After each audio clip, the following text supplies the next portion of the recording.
हाल ही में आपने देखा कांग्रेस कार्यालय पे राष्ट्रगीत स्टार्ट होता है और वहां जब राष्ट्रगीत स्टार्ट होता है तो किसी को समस्या नहीं होती, सभी बहुत अच्छी पोजीशन में, स्टैंडिंग पोजीशन में खड़े होते हैं उसके सम्मान के लिए। परंतु जो सोनिया गांधी हैं, इटली से आई हुई नारी सोनिया गांधी, उनको बड़ी परेशानी होती है। वो तुरंत उसको रुकवाने के लिए कहती हैं और वो उस टाइम पर उनको सम्मान, राष्ट्रगीत को सम्मान देने की बजाय उसका कहीं ना कहीं निरादर करती हैं और कहीं ना कहीं उसके सम्मान में हीनता जो भावना होती है वो उनके चेहरे पर नजर आती है। और उन्हें उस गायन से इतनी तकलीफ हो रही थी कि जैसे पता नहीं उनके पूरी बॉडी में ही कोई समस्या पैदा हो गई हो। उनके कानों में सुनते ही वो आवाज उनको ऐसी बड़ी परेशान करने लगी और ये सबने देखा।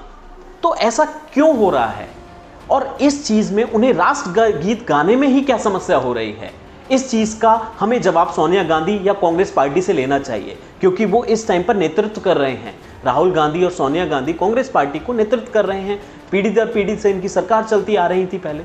तो इस चीज का जवाब हम सब जनता को इनसे जरूर मांगना चाहिए कि आपको राष्ट्रगीत से क्या समस्या हो गई, आप राष्ट्रगीत को गाने में आपको प्रॉब्लम क्या आती है। 1870 ईस्वी में वंदे मातरम का निर्माण हुआ बंकिम चंद्र चटर्जी द्वारा। उन्होंने हमारा राष्ट्रगीत लिखा और उस टाइम हमारा देश आज़ाद नहीं था।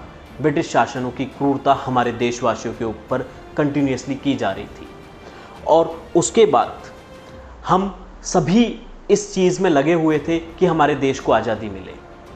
1937 ईस्वी में मोस्टली जितने भी स्वतंत्रता सेनानी थे और उस टाइम पर कांग्रेस पार्टी का गठन था, उन्होंने राज्यों में इलेक्शन किए गए और वहाँ कई जगह कांग्रेस की सरकार भी बनी। और सरकार जब बनी तो वहाँ पर एक नियम लाया गया कि जितने भी सरकारी प्रोग्राम होंगे या विधानसभा का सत्र शुरू होगा उससे पहले राष्ट्रगीत का गायन किया जाएगा।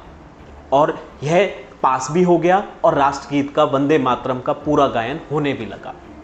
परंतु इस चीज़ में जिन्ना नामक व्यक्ति, उन्हें बड़ी दिक्कत होने लगी।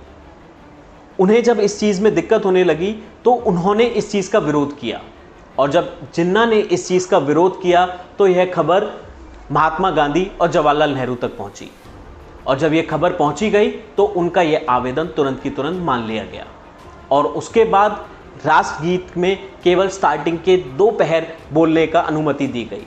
स्टार्टिंग की 2 लाइन आप बोल सकते हैं और उसके बाद से यह कंटिन्यूसली, हम स्वतंत्र भी हो गए, उसके बाद भी हम केवल 2 ही लाइन का गायन करते आ रहे थे। करंट में ही बीजेपी सरकार ने इस चीज़ में थोड़ा सा बदलाव किया। उन्होंने कहा कि हम वंदे मातरम जहां भी बोला जाएगा पूरा बोला जाएगा और उसके बीच में यदि कोई अड़चन पैदा करता है तो उसके लिए कार्रवाई भी की जाएगी। उन्होंने राष्ट्रगीत को और राष्ट्रगान को समान रखने के लिए आवेदन किया। परंतु इस चीज़ में भी कांग्रेस पार्टी को कहीं ना कहीं परेशानियां होने लगी हैं। उन्हें राष्ट्रगीत को बोलने में बड़ी परेशानी होती है। उन्हें लगता है कि बस 2 ही लाइन हम बोलेंगे, आगे की नहीं, क्योंकि इसका विरोध जिन्ना ने किया था और वो आज तक उस जिन्ना की बात को मानते आ रहे हैं। तो आपके राय में क्या चीज़ सही है कि यह राष्ट्रगीत पूरा गाना चाहिए या केवल 2 लाइन गानी चाहिए? आपका विवेक, आपकी बुद्धि क्या कहती है, हमें बताइए। धन्यवाद।